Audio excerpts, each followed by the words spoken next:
नमस्कार जी। आज जासी एक पेड़ देश के नाम इस संदर्भ में जुड़ रहे हैं। मेरे को हुक्म हुआ कि मैं इस पे थोड़ा सा ज्ञान डालूं और हम किस तरह से आगे बढ़ सकते हैं। साल का अभी शुरुआत है, जनवरी महीना हो चुका है। हालांकि राइट फ्रॉम ले से लेके कश्मीर तक प्लांटिंग के सीज़न भी अलग रहते हैं और हमारा स्पीसीज वाइज भी अलग से रहता है, रीजनल वाइज भी अलग से रहता है। तो हमें पेड़ों के साथ जुड़ना, हमारा पेड़ के साथ जुड़ाव जो है, हमें मालूम है कि जितना भी हमारे जो ऑक्सीजन जो है हमें के पेड़ों से मिलती है और सबसे ज़्यादा हमारा जो ज़रूरत है उन्हीं की रहनी चाहिए लाइफ में, क्योंकि हम एक पेड़ ऐसे वो है जिनके बिना हम के आधा मिनट भी नहीं रह सकते। लेकिन हमारी जिम्मेवारी जो इसके प्रति अभी तक नहीं रही है, क्योंकि उसका कारण सबसे बड़ा जो है वो रहा है कि ऑक्सीजन के प्रति जो हमें फ्री से अवेलेबल है। लेकिन पिछले 2 साल में जो कोरोना का समय रहा है, उस टाइम से हमें मालूम है कि ऑक्सीजन का किस तरह से हमें जरूरत पड़ी है और ऑक्सीजन की ही कमी के कारण सारा नुकसान इस पीरियड में हुआ है। साथ साथ में अगर हम इसकी और ज़्यादा देखें तो हालांकि हम एक बार जो चीज़ फ्री में मिलती है उसकी हमारी जिम्मेवारी हम नहीं समझते और हमें उसके बारे में ये रहता है कि फ्री अवेलेबल है तो इसकी चिंता क्यों करें। लेकिन चिंता इसी की करनी है क्योंकि कुछ चीज़ें जो फ्री में है वो बहुत वैल्यूएबल होती हैं और सबसे बड़ी वैल्यूएबल जो हमारी ऑक्सीजन है और पेड़ों से हमें यही मिलेगा। और हमारा हालांकि हर साल हमें पता है कि पेड़ लग रहे हैं। गवर्नमेंट की जो स्टेट फॉरेस्ट डिपार्टमेंट्स हैं, मिनिस्ट्रीज हैं, वो काफ़ी पेड़ लगा रही हैं और मिनिस्ट्री सिर्फ फॉरेस्ट डिपार्टमेंट नहीं और बाकी भी सारी लगा रही हैं, चाहे लैंडस्केप में हो, चाहे एग्रीकल्चर में हो, चाहे फॉरेस्ट में हो, चाहे रोड साइड हो, कैनाल साइड हो, सब कुछ हो। लेकिन उसके कारण हमारा जुड़ाव जो पेड़ों के साथ, एक तो है कि हम सच जो है कि जिम्मेवारी अपनी जो है इसका जुड़ाव जो पर्यावरण से है। हमारी डेवलपमेंट तो होनी है, हो भी रही है और हर सेक्टर में डेवलपमेंट हो रही है, वो चाहे डिफेंस का है, चाहे रोड का है, चाहे कम्युनिकेशन का है, चाहे एजुकेशन का है, कि साइंस का है, किसी भी उसमें। लेकिन उसके साथ साथ डेवलपमेंट जो हो किसी कीमत के साथ आती है और सबसे बड़ी कीमत जो हम आज चुका रहे हैं, चाहे वो एग्रीकल्चर में हो चाहे किसी भी सेक्टर में है, वो है पर्यावरण का दूषित होना और पर्यावरण का खराब होना। तो हमने एक तो जो चीजें हमारी एक जो सिस्टम था हमारा, वो चलता था एक पिरामिड से जिसमें ह्यूमन बीइंग भी एक कंपोनेंट था उस इकोसिस्टम का। लेकिन अब हम जैसे एक पिरामिड की शेप में बैठ के ह्यूमन बीइंग सबसे ऊपर हो जाएगा, तो उस पहले जो हमारा पर्यावरण था उसमें जो हर इंसान, हर जानवर, हर चीज जो है उसको बराबर का हक था कि हमारे पास जितनी भी चीजें हैं उन्हें हम जुडिशियसली यूज करें। लेकिन ऐसा हुआ नहीं। हमने सबसे अपने आप को सबसे ऊपर मान के हम चीजों को खराब करते चले गए, खत्म करते चले गए। आज सिचुएशन ये आ गई है कि हमारा पर्यावरण जो दुनिया भर में आज सबका एम्फेसिस है कि हम इसको कैसे ठीक कर सकते हैं। जैसे कि ऑलरेडी जो United nation framework for climate change है, उन्होंने भी इसे प्रिडिक्ट किया कि 2100 में जाके समवेयर नियर 4.5 डिग्री टेम्परेचर जो हमारा बढ़ जाएगा। लेकिन जो कि बड़ा घातक होगा। हालांकि सारी दुनिया की हर साल जो मीटिंग्स होती है, कॉप जिसको बोलते हैं, कॉन्फ्रेंस ऑफ पार्टीज जिसको बोलते हैं, उसमें हर साल डिसाइड होता है कि कोई ना कोई इनिशिएटिव हम लेते रहें ताकि हमारा जो पर्यावरण साफ हो, सुंदर हो, सब कुछ अच्छा हो और क्लाइमेट जो है ये भी ज्यादा ना बढ़े। और हमारा जो पूरा एम्फेसिस है कि लगभग, हालांकि डेवलपमेंट हर कंट्री की होनी है, हमारी भी होनी है, क्योंकि हम डेवलपिंग नेशन है ना कि डेवलप्ड नेशन है। तो इसलिए हमारी डेवलपमेंट होगी और डेवलपमेंट के साथ साथ जो है आपके जो पर्यावरण के थोड़ा सा नुकसान तो होता रहेगा, उसको हम नहीं रोक पाएंगे। चाहे हमारे फॉर एग्जांपल हम अपनी कंट्री में चाहे जीरो एमिशन पे भी चले जाएं, तब भी कोई ना कोई जो डेवलपिंग नेशन है वहां से कार्बन या जीएचजी ग्रीन हाउस गैसेज का रिलीज होना रहेगा, ताकि फिर हमारा जो नेगोशिएशंस में है उसमें हमारी कुछ कमिटमेंट्स भी हैं, जिसमें हमने ये लिया है कि हम फॉसिल फ्यूल को रिप्लेस करेंगे। जो एनर्जी है उसको हम फॉसिल फ्यूल से रिप्लेस करके नॉन फॉसिल फ्यूल पे ले आएंगे, बायोमास बेस्ड। उसी तरह प्लांटेशन जो है आपकी, फॉरेस्ट प्लांटेशन हो चाहे जो भी हो, उनमें हमें कम ज्यादा से ज्यादा अपना कार्बन जो फिक्स करना है उसमें।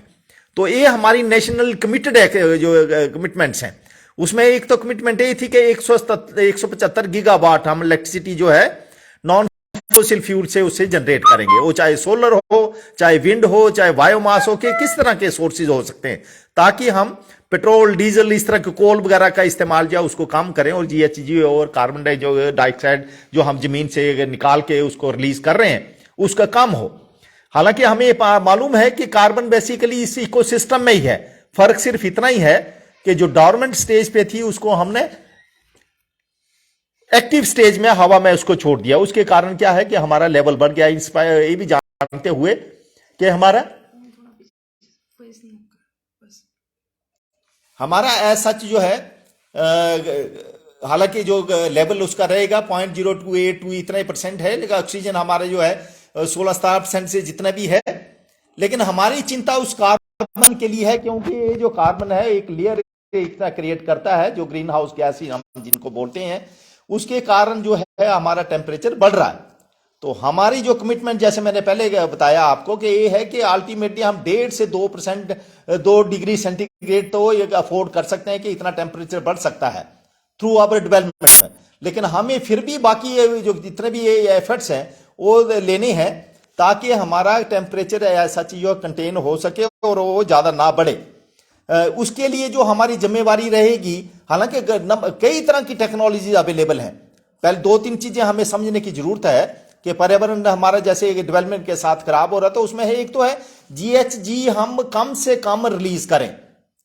लेकिन ये जो है डेवलपिंग नेशन और अंडर डेवलप्ड नेशन जो है वहां पे पॉसिबल नहीं। इवन डेवलप्ड नेशन जो है वो भी अपनी डेवलपमेंट पे कंप्रोमाइज नहीं करेंगे और ना ही कर सकते हैं। इसलिए हमें यह है कि पहला अगर ऑप्शन हमारे पास नहीं है कि हम जीएचजी रिलीज कम करें या ना छोड़ें, ना छोड़ने वाली हमारी ऑप्शन नहीं है, लेकिन हम कम उनको जरूर कर सकते हैं। लेकिन मान लो कि एक बार चला गया, छूट गया, कार्बन डाइऑक्साइड बढ़ गई या दूसरी जीएचजी बढ़ गई, तो उसको फिर हम सेकंड स्टेप पे उसको हम कैप्चर करें, पकड़ें उसको। उसके लिए भी कई तरह की टेक्नोलॉजी साइंस में आज अवेलेबल है। हम चाहे उसको जियोलॉजिकल फॉर्म में पंप करें, चाहे ओशंस में पंप करें, कि किसी तरह से भी हम उसको इस्तेमाल कर सकते हैं। Number of options they are available. लेकिन उस केस में हमें टेक्नोलॉजी और ये कॉस्ट इफेक्टिव नहीं है, क्योंकि इसमें हमें पैसा चाहिए।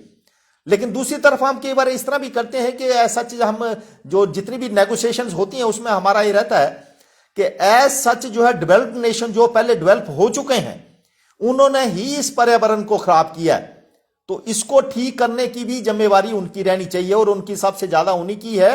वो चाहे इसको पेमेंट करके करें, चाहे उसको टेक्नोलॉजी ट्रांसफर करके करें, लेकिन उसमें है कि वो भी अभी तक इतना किसी तरह का भी कंप्रोमाइज करने को तैयार नहीं है और अपनी डेवलपमेंट को भी रोकने को तैयार नहीं है। डेवलपमेंट तो सभी की होनी है।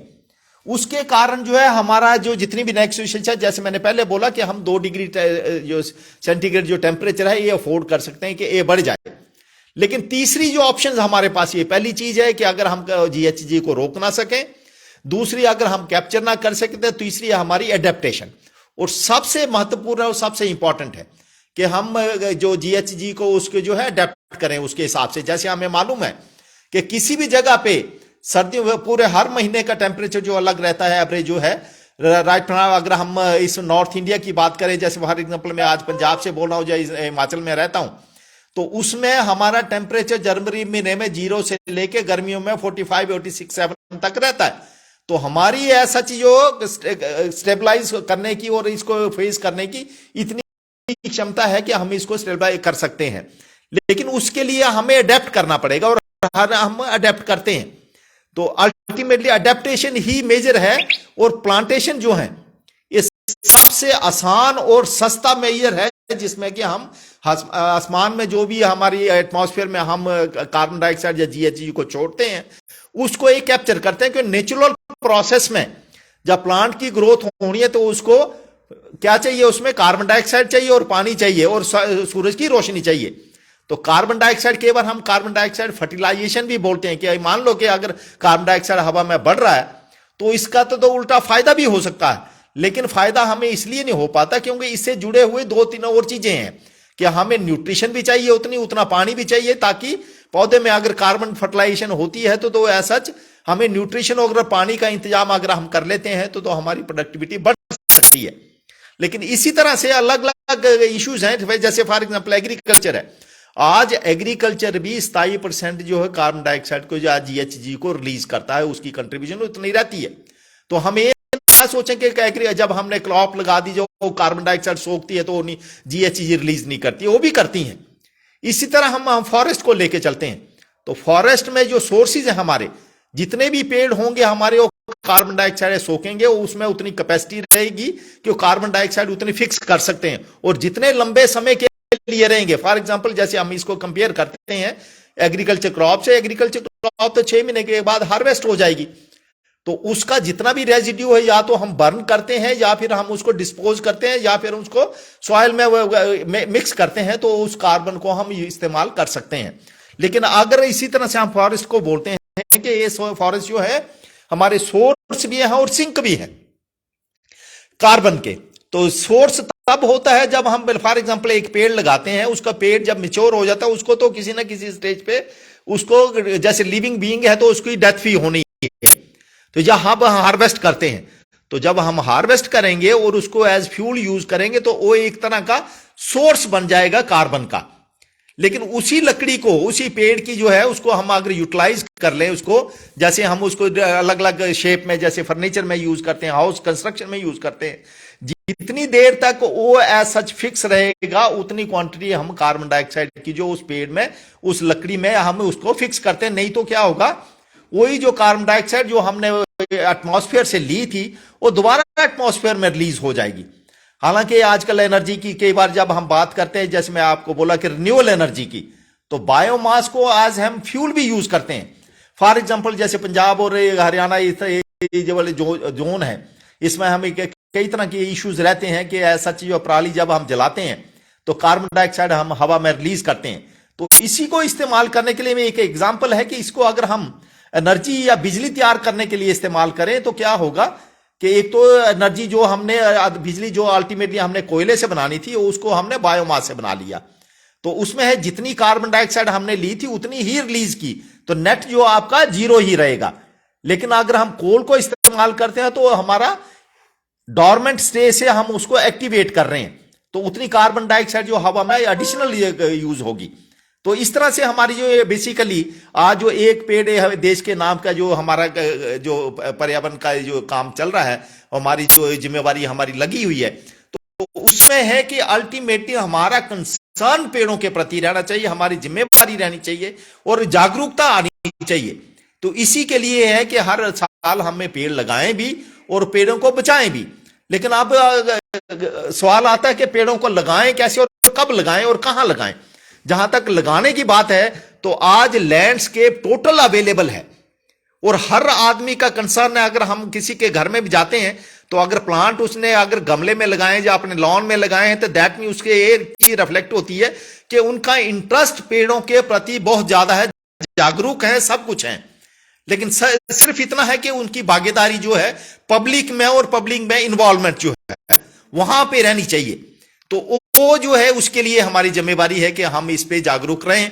और एक पेड़ जैसे हमारी ये है कि उसके लिए जब हम पेड़ों की बात करते हैं तो हमारा नर्सरी का होना, एक तो मैं पहले ये बता दूं कि आपके पेड़ों के लगाने के 2 मेजर सीजन हैं स्पेसिफिकली इन केस ऑफ जो नॉर्थ इंडिया वगैरह है। हालांकि नीचे वाले पार्ट में जैसे थ्रू आउट ईयर आपका टेम्परेचर जो है नॉर्मल रहता है जैसे, तो वहां पे तो अलग अलग सीजन हो सकते हैं। लेकिन हमारे नॉर्थ इंडिया में बड़े स्पेसिफिक 2 सीजन हैं। एक तो जैसे आजकल फरवरी 15 के बाद का जो अभी सीजन शुरू होगा, क्योंकि 15 मार्च या 1 अप्रैल से जो आपकी गर्मी शुरू हो जाएगी, तो इसके बीच में जो सीजन है उन पेड़ों का जिनके आजकल पत्ते झड़े हुए हैं उन प्लांट्स को हम इमीडिएटली लगा सकते हैं इस सीजन में। उन एवरग्रीन प्लांट्स को ना इस सीजन में लगाएं हम। जो डॉर्मेंट है जिनके पत्ते आजकल झड़े हुए हैं उन प्लांट्स को हम इस सीजन में लगाएं। और उसमें हमें फॉर एग्जांपल आपने देखा होगा कि जब हम नर्सरी से प्लांट लेके आते हैं तो लिफाफे में होता है जो हम गाची वगैरह उसको लगा के चलते हैं, मिट्टी वगैरह। इस सीजन में जब पत्ते उसके जड़े हुए हैं तो प्लांट जो है डॉर्मेंट स्टेज पे है, उसमें कोई भी एक्टिविटी नहीं चल रही है।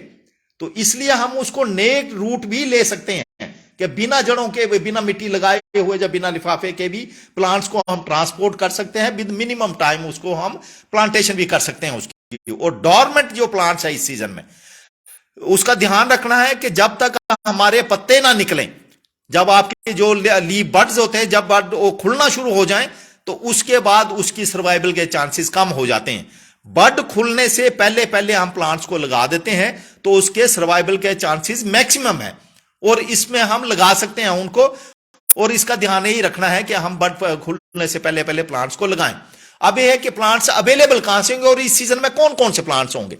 तो फॉर एग्जाम्पल हम अगर सिस्टम को लेके चलें तो हमारी एज सच इंटरेस्ट प्लांट्स में जो है specifically with respect to landscaping, fruits या दूसरे जो फॉरेस्ट के ट्रीज हैं उनमें रहता है। घर में अगर लगाना है तो लैंडस्केप पे प्लांट्स होंगे, चाहे पॉट्स के हों चाहे इन ओपन लॉन में हम लगाएं। और घर में भी अगर हमारे यूज के लिए तो नॉर्मली हमें रहता है कि फ्रूट्स प्लांट्स हमें लगाने चाहिए। तो इस सीजन में जिनके पत्ते झड़ते हैं, जैसे आड़ू हो गया, प्लम हो गया, पियर हो गया, एप्पल हो गया,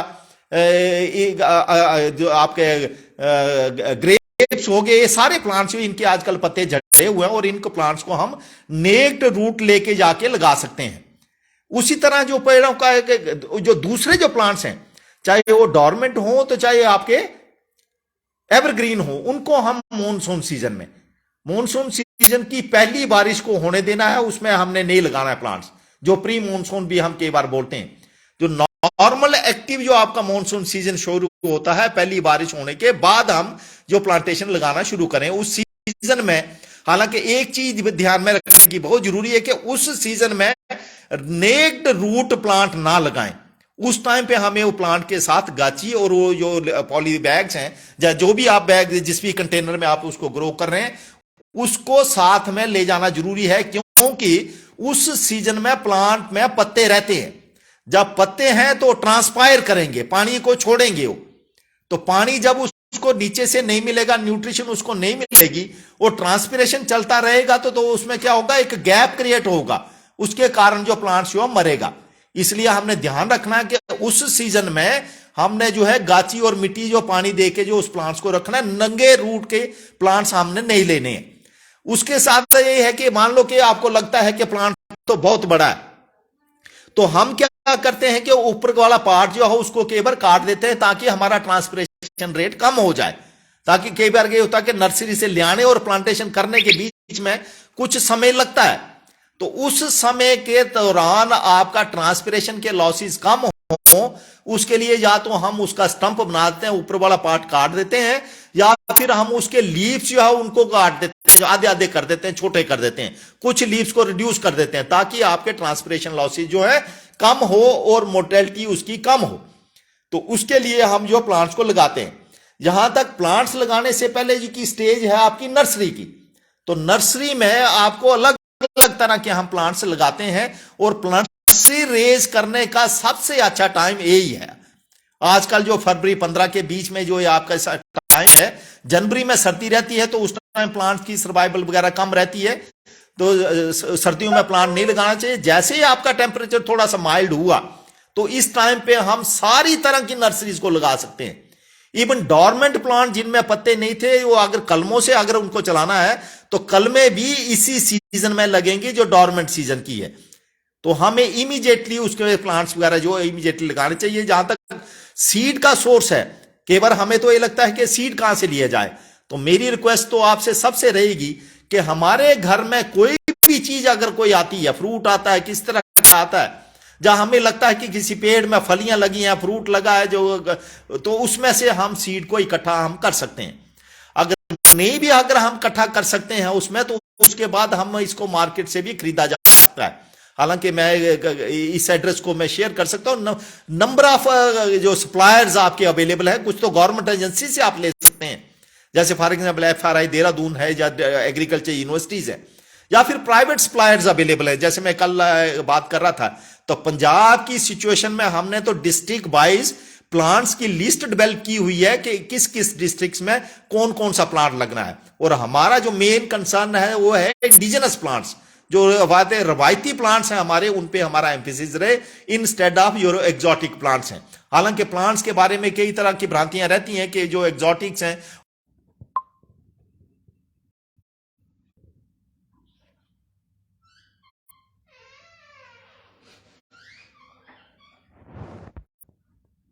हेलो। कुछ सवाल मेरे पास है कि जो बीजों के पौधे बनाने के सरल विधि क्या होगी। तो मैं जैसे बात कर रहा था कि हमारे पहली चीज तो बीज हमारे पास होना चाहिए। तो बीज के सोर्सेज जो है, या तो हम जितनी भी गवर्नमेंट एजेंसीज है वहां से सीड ले सकते हैं, या हम प्राइवेट एजेंसी प्राइवेट सप्लायर्स हैं वहां से बीज ले सकते हैं। नहीं तो हमारे घर में कई तरह के सोर्सेज, कई तरह के फ्रूट्स हमारे घर में आते हैं, वेजिटेबल आती है, कि जो कोई भी चीज आती है तो उनके सीड्स हम इकट्ठे कर सकते हैं। तो उनको नॉर्मल अगर हम मोटा जैसा अगर हम प्रिंसिपल लेके चलें, तो सीड के साइज के हिसाब से ही हमने उसको दबाना है। वो जो कई दो तरीके हैं, एक तो है कि आप बेड में भी लगा सकते हैं, दूसरा है कंटेनर में लगा सकते हैं। कंटेनर किसी तरह का भी हो सकता है, पॉली बैग्स भी हो सकते हैं, डिकम्पोज होने वाले कंटेनर्स भी हो सकते हैं, और आपके ऐसा छोटे छोटे कप्स भी हो सकते हैं जिसमें हम प्लांट्स लगा सकते हैं। लेकिन जो कंटेनर का साइज होगा वो सीड और प्लांट के साइज के हिसाब से ही होगा। जो नर्सरी बेड भी हम बनाते हैं तो दो तीन तरह के बेड हम बनाते हैं। एक तो हम संकन बेड बनाते हैं, एक हम रेज्ड बेड बनाते हैं, और एक नॉर्मल कंडीशन में। संकन बेड हम वहां पे बनाते हैं जो थोड़ा सा गहरा रहता है, जहां पे पानी की प्रॉब्लम रहती है, ताकि पानी जहां से मिले तो उसमें सोखता रहे उसमें पानी। रेज्ड बेड हम वहां पे बनाते हैं जहां बारिशें ज्यादा होती हैं, ताकि ज्यादा पानी जो है हमारे बीज को या पौधों को या जड़ों को ना खराब करे, तो इसलिए हम रेज्ड बेड बनाते हैं। और नॉर्मल बेड अगर आपका नॉर्मल आपके एक शॉर्ट इरिगेशन अवेलेबल है तो उसको हम यूज कर सकते हैं। जहां तक सीड से आपने सोइंग का सवाल है, तो कुछ बीज तो ऐसे हैं जिनको प्री सोइंग ट्रीटमेंट जरूरी होती है, क्योंकि डॉर्मेंट सीजन होता है। कई बार क्या उसकी कोट जो सीड कोट है बड़ी हार्ड होती है, उसको डिसॉल्व करना पड़ता है। तो इसी तरह की सभी सीड की विधि अवेलेबल है कि कौन से सीड को किस तरह की ट्रीटमेंट चाहिए। कुछ तो है कि हमें जो मैकेनिकली भी तोड़ने पड़ते हैं, कुछ में हम हॉट वाटर ट्रीटमेंट देते हैं, कुछ में तो हम ऐसा कोल्ड वाटर ट्रीटमेंट देते हैं। रूटीन में आपने 24 घंटे ठंडे पानी में उसको किसी बर्तन में रख दीजिए, तो उसके बाद उसकी हम सोइंग कर सकते हैं। सीड का साइज और साइज के हिसाब से ही उसकी सोइंग की डेप्थ होगी। जितना मोटा सीड होगा उसने उतना गहरा हमने उसको लगाना है। और गहरा लगाने के बाद ध्यान ये रखना है कि उसको पानी बड़ा जेंटली देना है, ताकि ये ना हो कि हमारा जब हम जोर से पानी दें तो बीज हमारा नंगा हो जाए। दूसरा कि इसको नॉर्मल टेम्परेचर जो है वो बहुत जरूरी है। नॉर्मली 25 से 28 डिग्री टेम्परेचर जो है वो कंजीनियर है, और हम उसको पानी रेगुलरली देते नहीं, लेकिन पानी भी इतना ना दे कि उसमें जो है पानी इकट्ठा होता रहे, उसी पानी के साथ ही जो आपका सीड खराब हो जाए। तो इस तरह से हमें उनको ध्यान रखना है, और टाइम टू टाइम उसको पानी देना है, और उसके साथ उसकी हमने बीडिंग भी करनी है। इस तरह से और जो सवाल मेरे पास है बीजों के, जहां तक घर घर में नर्सरी लगाने का है, तो मैंने आपको जैसे बताया कि एक तो है कि आपका सीड का होना आपके पास बहुत जरूरी है, लेकिन कुछ जो दूसरी विधि में बीच में रह गए कि ऐसा हम कलमों से भी ही प्लांट्स को लगा सकते हैं। और स्पेशली आजकल जो सीजन है उन कलमों का है जो हमारा डॉर्मेंट सीजन है। तीसरा है कि अगर हम जंगलात के पौधे हैं तो उनको नॉर्मली हम सीड से या कटिंग से लगाते हैं, लेकिन आपके जो अगर फ्रूट प्लांट है तो उसमें हम ग्राफ्टिंग भी करते हैं, बडिंग भी करते हैं, एयर लेयरिंग भी करते हैं। क्योंकि इन तरह के पेड़ों में हमारे लिए जो इंपॉर्टेंट है वो उसका तना नहीं है। हॉर्टिकल्चर प्लांट, फ्रूट प्लांट और फॉरेस्ट प्लांट, इनमें मेजर डिफरेंस ये है कि जो आपके फॉरेस्ट प्लांट है उसमें हमारा कंसर्न है उसका लकड़ी लेने का, और आपका तना मोटा और सीधा होना चाहिए। जहां तक हॉर्टिकल्चर प्लांट्स का है उसमें हमारा जो कैनोपी है, उसकी जो छतरी रहती है, वो जो है वो बड़ी होनी चाहिए, क्योंकि फ्रूट अल्टीमेटली आपका कैनोपी में लगेगा, उस छतरी में लगेगा। तो इसलिए हम उसको बड़ा नहीं होने देते। बड़ा हो जाएगा तो क्या होगा, उसमें हार्वेस्टिंग की प्रॉब्लम आएगी, और फॉरेस्ट में हार्वेस्टिंग के लिए उसकी कॉस्ट इन्वॉल्व होगी। तो हम उसको प्रॉपरली अच्छे समय पे उसकी ट्रेनिंग एंड प्रूनिंग करते हैं, ताकि उसकी छतरी बड़ी हो जाए और उसकी हाइट ना बढ़े। तो ये ट्रीटमेंट जो इस तरह के जो जितने भी हमारे काम रहेंगे, स्पेसिफिक एक समय पे रहेंगे। और नॉर्मली ट्रेनिंग एंड प्रूनिंग का काम जो है हमारा नॉर्मली विंटर सीजन में होता है, नवंबर और दिसंबर में। हालांकि समर प्रूनिंग भी कई बार बहुत जरूरी होती है, क्योंकि कई बार क्या होता है कि जो एक्सेसिव ग्रोथ हो जाती है। तीसरा यह है कि जो आपके फूल लगेंगे, फूल में से ही फ्रूट बनेगा। तो फूल किस तरह की टहनी पे लगता है, तो उसी तरह की टहनी हमें रखनी है इनके साथ फ्रूट प्लांट जो है। और स्पेसिफिकली सारे फ्रूट प्लांट्स के लिए नर्सरी के लिए जो है किसी को भी जो एड्रेस चाहिए हो तो एड्रेस मैं प्रोवाइड करूंगा। प्लस हमने जैसे भी कल एक बैठक हमारी यहाँ पे पीएयू में रही थी, उसमें डिस्ट्रिक्ट वाइज हमने सारे प्लांट्स वगैरह जो आइडेंटिफाई किए हैं, और स्पेसिफिकली उसमें नेचुरल प्लांट जो हमारे ट्रेडिशनल प्लांट्स हैं, जो हमारे रवायती प्लांट्स हैं, उन पे हमारा ज़्यादा एम्फेसिस रहेगा, एग्जॉटिक कम रहेंगे।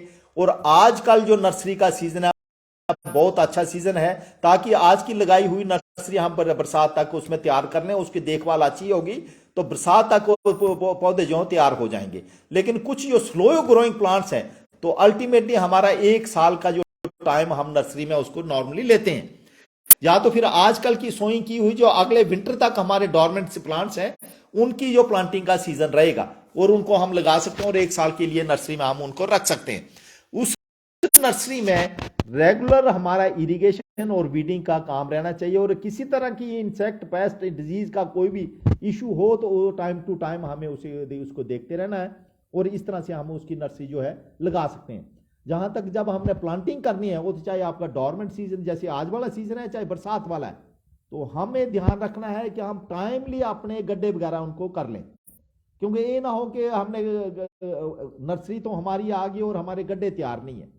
तो उसकी प्लानिंग जो इन एडवांस हो जानी चाहिए, ताकि हमारे नर्सरी से पौधा ले आने और अल्टीमेटली प्लांटिंग साइट में गैप जो बहुत कम रहे, क्योंकि नर्सरी से जब भी हम प्लांट को डिस्प्लेस करेंगे तो उसकी जड़ें जो थोड़ी डिस्टर्ब होंगी, वो अल्टीमेटली प्लांट जो है उसके सर्वाइवल के चांसेस कम होते चले जाते हैं। हालांकि नर्सरी में हमें ध्यान रखना है कि जब हम लगाते हैं उसको तो पौधों को हम रेगुलरली डिस्प्लेस जरूर करते रहे, क्योंकि नर्सरी में ही हमको हार्डन करना होगा। नहीं तो नर्सरी में क्या होता है कि हम सब कुछ पौधे को देते हैं, जब प्लांटेशन में जाते हैं तो जो शॉक उनको उन प्लांट्स को मिलता है और सर्वाइवल के चांसेस कम होते हैं।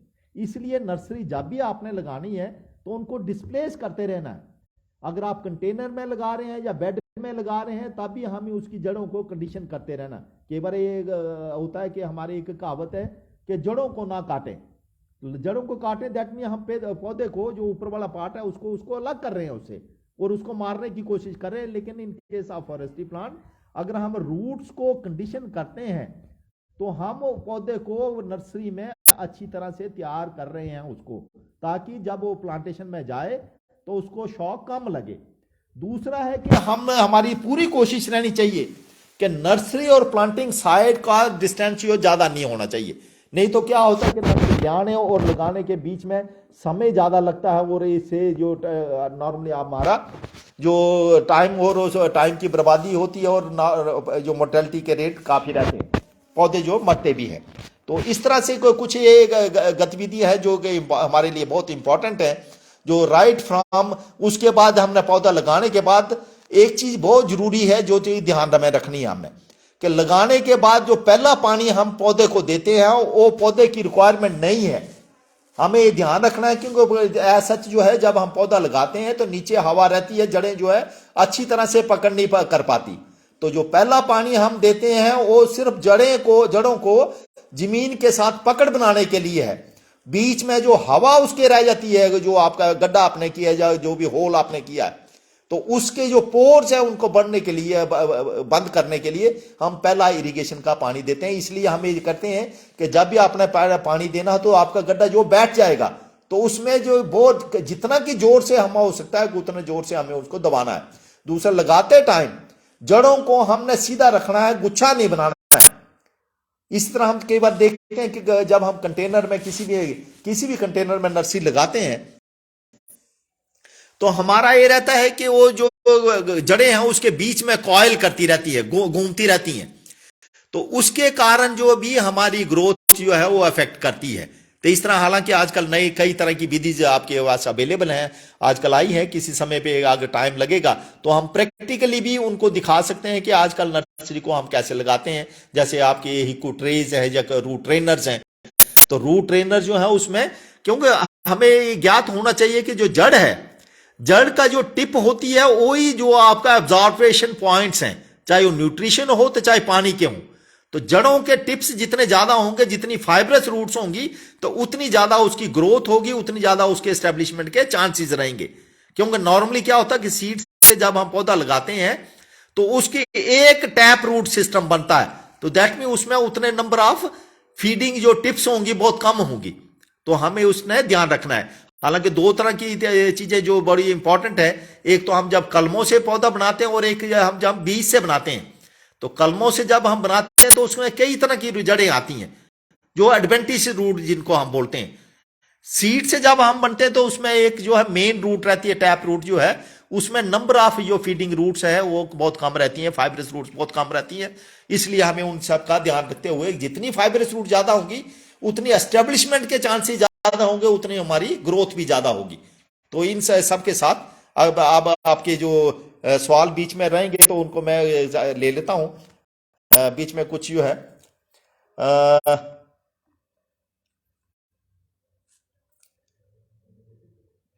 हाँ बिल्कुल ठीक है। कोई भी फ्रूट का प्लांट है, देखो एक चीज हमें ध्यान रखना होगा कि जो हम फ्रूट प्लांट, जैसे एक सवाल आया है कि क्या ये जो जो हमारे पास बीज आता है, अल्टीमेटली नर्सरी तो बीज से ही तैयार करते हैं जो फ्रूट प्लांट्स हैं। उसके बाद हम बडिंग ग्राफ्टिंग जो अच्छी वैरायटी की उसके ऊपर करते हैं, चाहे वो कोई भी तरह की वैरायटी हो। तो उसको हम पौधा जो है दो तरह का होता है, एक जो पौधा हम नर्सरी से लेके आते हैं दो हिस्से में आता हो, एक रूट होता है जो स्टॉक, रूट स्टॉक जो आपका आता है, दूसरा है सॉइन जो है, सॉइन वुड जो है, जिसको हम ग्राफ्ट करते हैं। अच्छी से अच्छी वैरायटी दो हिस्सों में रहती है ताकि रूट सिस्टम आपका अच्छा हो, तो हम उसको ग्राफ्ट करते हैं। और ग्राफ्ट जो करते हैं हम अच्छी वैरायटी से करते हैं उसके बाद में, ताकि हमारा जो जो जो जो आपका सीड से, एक चीज और जो ध्यान में हमें रखनी होगी, जब हम सीड से पौधा तैयार करते हैं तो जितने सीड चाहे वो एक ही फ्रूट में से निकले, तो अलग अलग तरह के प्लांट्स आपके तैयार होंगे, उनमें आपस में वेरिएशन होगी। जब हम उसको बडिंग करते हैं, जो उसकी चिपिंग करते हैं, उसको लेयरिंग करते हैं, उसकी ग्राफ्टिंग करते हैं, तो आपका जो है एक ही तरह का प्लांट आपका निकलता है। इसलिए हम जो, एक्चुअली मैं माफी चाहूंगा, मैं मोबाइल से जुड़ा हूं तो बीच में कोई फोन आ जाता है तो किस तरह से डिस्ट्रप्शन वगैरह होती है। तो ये मोटी मोटी इन्फॉर्मेशन तो मैंने आपको प्रोवाइड कर दी। अगर आपके सवाल हैं तो मैं उनको एड्रेस करूंगा, क्योंकि कई बार क्या होता है कि गैप ना रहे, कि आपकी एस्पिरेशन जो मेरे से है उसमें गैप ना रहे, तो आपके सवाल आएंगे तो बहुत अच्छा रहेगा मेरे लिए। तो जितने भी फ्रूट प्लांट्स हैं तो उसकी हम नर्सरी तो हम लगा सकते हैं, जो भी हमारे घर में फ्रूट आता है तो उसमें हम उसका जो बीज आता है, बीज सिर्फ इतना होना चाहिए कि वो बीज मेच्योर हो, मेच्योर फ्रूट हो, उसमें से कच्चे फ्रूट से हम बीज ना लें। पक्के फ्रूट से लेंगे तो हम उसकी सोइंग कर सकते हैं, अमरूद हो, नींबू हो, जो भी हो, इनका हम नर्सरी तैयार, नर्सरी एक चीज हम ध्यान रखें कि बीज से ही तैयार करते हैं फ्रूट प्लांट्स की, लेकिन उसके बाद हम बडिंग ग्राफ्टिंग जो है दूसरे उससे करते हैं, ताकि हमारा जो अच्छे से अच्छे प्लांट्स हो। नहीं तो सीड वाला जो है जितने पौधे तैयार होंगे सारे वेरिएबल होंगे, तो एक जैसे प्लांट्स हों। हमने देखा होगा किसी भी बाग में हम चले जाएं तो हमें प्लांट्स जितने भी है सारे एक तरह के मिलते हैं, वो इसलिए क्योंकि वो वेजिटेटिवली प्रोपेगेटेड है, चाहे ग्राफ्टिंग से, चाहे बडिंग से, चाहे कलमों से हैं। तो इस तरह के हम उसको प्लांट्स जो है तैयार कर सकते हैं। मैं अगर आपके सवाल है तो प्लीज एड्रेस करूंगा, नहीं तो फिर सर जहां तक आपका सवाल है, घर में सफलता से कौन कौन से पौधे तैयार कर सकते हैं, तो हर पौधा जो हम आसानी से तैयार कर सकते हैं। सिर्फ हमें यह पता होना चाहिए कि पहले पौधे की रिक्वायरमेंट मेरी क्या है, पौधे का मेरे को कौन सा पौधा तैयार करना और उसका बीज मेरे को कहां से मिलेगा। जो नॉर्मल बाकी प्रोसेसेस जो है बड़ी सिंपल हैं कि हम एज सच उसको, चाहे कंटेनर में लगाने का एक ही फायदा रहता है कि हम जब उसको ट्रांसपोर्ट करते हैं तो आसानी से हो जाता है और आपकी जड़ जो है वो डिस्टर्ब नहीं होती। हम नर्सरी बेड में लगाएंगे तो जब भी आप रूट करेंगे तो अल्टीमेटली हमारी जड़ जो है कई बार कट भी जाती है और कई बार डिस्टर्ब होती है और उसके सर्वाइवल के चांसेस कम रहते हैं। इसलिए ही हम जो है बेड में नॉर्मली अवॉइड करते हैं कि बेड में, लेकिन फिर भी कुछ बीज ऐसे होते हैं जो बहुत ही छोटे होते हैं, तो एक कंटेनर में हम बीज को उस तरह गिन के डाल भी नहीं सकते। तो नॉर्मली हमें जिस तरह जब भी कंटेनर में लगाते हैं 2 या 3 सीड को लगाएं ताकि हमारी जर्मिनेशन अच्छी हो जाए। अगर बहुत छोटा सीड बीज है तो उसकी हम एक बेड में लगा सकते हैं, रेत में उसमें डाल के, जैसे फॉर एग्जांपल सफेदा है तो उसका तो नॉर्मली हम जो सीड है नेक्ड आई से देख भी नहीं सकते, तो उस केस में हम क्या करते हैं, उसको सैंड में उसको नॉर्मली हम ज्यादा गहरा नहीं लगाते, क्यों गहरा लगाएंगे तो जर्मिनेशन नहीं होगी। उसको बिल्कुल टॉप पे उसको रेट के साथ मिक्स करके हम उसकी सोइंग करते हैं। और जब 4 लीफ स्टेज आ जाए, 2 से 4 लीफ की स्टेज, उस टाइम हम उसको सिलेक्टिवली प्रिक कर लेते हैं, नीचे से उस गिजट के साथ ले आके फिर उसको कंटेनर में डाल लेते हैं। तो इसी तरह से हम नर्सरी को उनको तैयार करते हैं, जो स्पेसिफिकली जो बहुत ही माइन्यूट और छोटे प्लांट जो सीड्स रहते हैं उनको हम नॉर्मली साइड में मिक्स करके उसको सोइंग करते हैं। बाकी जितने भी, फॉर एग्जांपल जो फलीदार आपके जितने भी पौधे हैं जो नाइट्रोजन फिक्सिंग है, अकेशिया के हैं, एल्बीजिया के, इस तरह के जितने भी हैं, और सबसे आसान जो नाइट्रोजन कौन से प्लांट फिक्स करते हैं, बहुत आसानी से हम पहचान सकते हैं कि जिसमें भी फली लगती हो, माश है, मूंग है, मटर है, आपका खैर है, अलबीजिया है, आपका सीरीस है, इनमें फलियां लगती हैं। और फली लगने, जिसमें फली लगती है समझ ले कि वो नाइट्रोजन फिक्स करता है। तो एटमॉस्फेयर से नाइट्रोजन लेके उसकी जड़ें जो फिक्स करती हैं वो हमें हेल्प करती हैं। इस तरह के प्लांट्स, हालांकि कुछ तो प्लांट ऐसे भी हैं जो लेगनस में है, लेगनस जितने प्लांट्स हैं वो नाइट्रोजन फिक्स करते हैं। देर कुछ प्लांट्स ऐसे हैं जो नॉन लेगनस है लेकिन वो भी प्लांट फिक्स करते हैं। और हमें नॉर्मली हमें नेचर से ही सीखना है कि नेचर ने जो हमें काफी एक्सपीरियंस हमें देते हैं। फॉर एग्जांपल जैसे हमें देखते होंगे गर्मियों में जो जितना टेम्परेचर जब बढ़ जाता है तो वहां पे जो प्लांट्स हैं आपके सच जो, जैसे मैंने आपको बताया, कुछ प्लांट्स तो है जिनके सर्दियों में पत्ते झड़ते हैं, लेकिन जो गर्म इलाके हैं वहां गर्मियों में पत्ते झड़ते हैं। आपका बिल है, बैर है, एलेंथस है, मारूक है, इस तरह के प्लांट्स हैं, उनके जो है गर्मियों में पत्ते झड़ते हैं, क्योंकि गर्मियों में टेम्परेचर बहुत ज्यादा हो जाता है, नीचे पानी आपके जमीन में नहीं है। अगर पत्ते होंगे तो उसमें क्या होगा, ट्रांसपिरेशन होगी। लेकिन ये अडेप्टेशन नेचर ने हमें दी हुई है कि नेचर में ही है कि जहां पे टेम्परेचर ज्यादा हो जाता है वहां पत्ते जो है सर्दियों के बजाय गर्मियों में झड़ते हैं, ताकि प्लांट सरवाइव कर सके। अगर गर्मियों में ना झड़ते होते तो क्या होगा, ट्रांसपिरेशन होगी, पानी का लॉस होगा, और पानी जमीन में है नहीं तो गैप क्रिएट होकर उसकी मोर्टेलिटी होगी। तो इस तरह के कई एक्सपीरियंस है जो हमें नेचर से मिलते हैं। इसी तरह हालांकि और भी कई एक्सपीरियंस जो हम नेचर से, अल्टीमेटली हम तो कॉपी तो नेचर को ही कर रहे हैं, उसमें कुछ इंप्रूवमेंट्स वगैरह होती रहती हैं। तो इस तरह से मैं अब यहां पे विराम दूंगा। अगर आपके सवाल है तो मैं दोबारा फिर उनको लेता हूं। पौधों के पालन पोषण के लिए क्या, जहां तक पौधों के पालन पोषण के लिए बताया गया है, तो पहले तो मैंने बताया आपको कि एज सच हम नर्सरी से ले आने से पहले हम अपनी प्लांटेशन का अरेंजमेंट पहले करें, जो अर्थ वर्क वगैरह हो उसको करके रखें, ताकि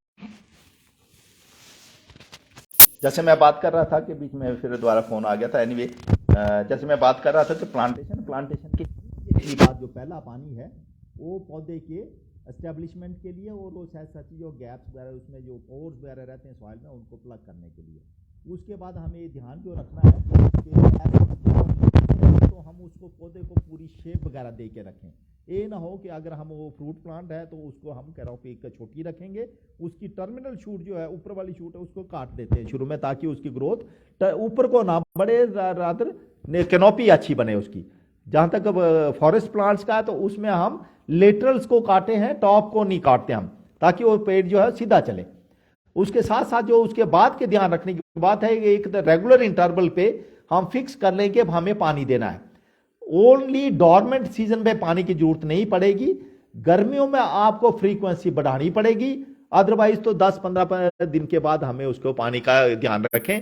और अगर वीड्स वगैरह हो जाते हैं, आपके घास वगैरह वो है तो उसका ध्यान रखें। और किसी भी स्टेज पे किसी तरह की बीमारी हो, किसी तरह का कीड़ा हो तो उसका उपचार करना भी बहुत जरूरी है, ताकि वो ये ना हो कि उसको पौधे को खराब करे। ये मोटी मोटी जो इंफॉर्मेशन जो है, मोटी मोटी जो देखभाल है उन पौधों की करनी है। हालांकि जो जानवर हैं आपके, जो है वाइल्ड एनिमल्स हैं, उनकी तरफ से भी, जो डोमेस्टिक आजकल स्ट्रे एनिमल्स हैं, उनके प्रति भी हमें ध्यान रखना होगा कि अल्टीमेटली वो भी प्लांट्स को डैमेज ना करें।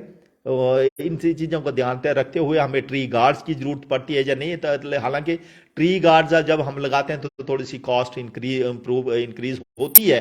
तो ट्री गार्ड भी किस तरह के हों, बैम्बू के हों, डिस्पोजेबल हों, लकड़ी के हों या आयरन के हों, और डिपेंडिंग अपॉन के हमारे पास रिसोर्सेज कितने हैं उसके हिसाब से हम ट्री गार्ड्स वगैरह को लगा सकते हैं। ये कुछ मोटी मोटी सी देखभाल जो हम प्लांटेशन के बाद हमें रखनी चाहिए और ध्यान में रखनी चाहिए प्लीज।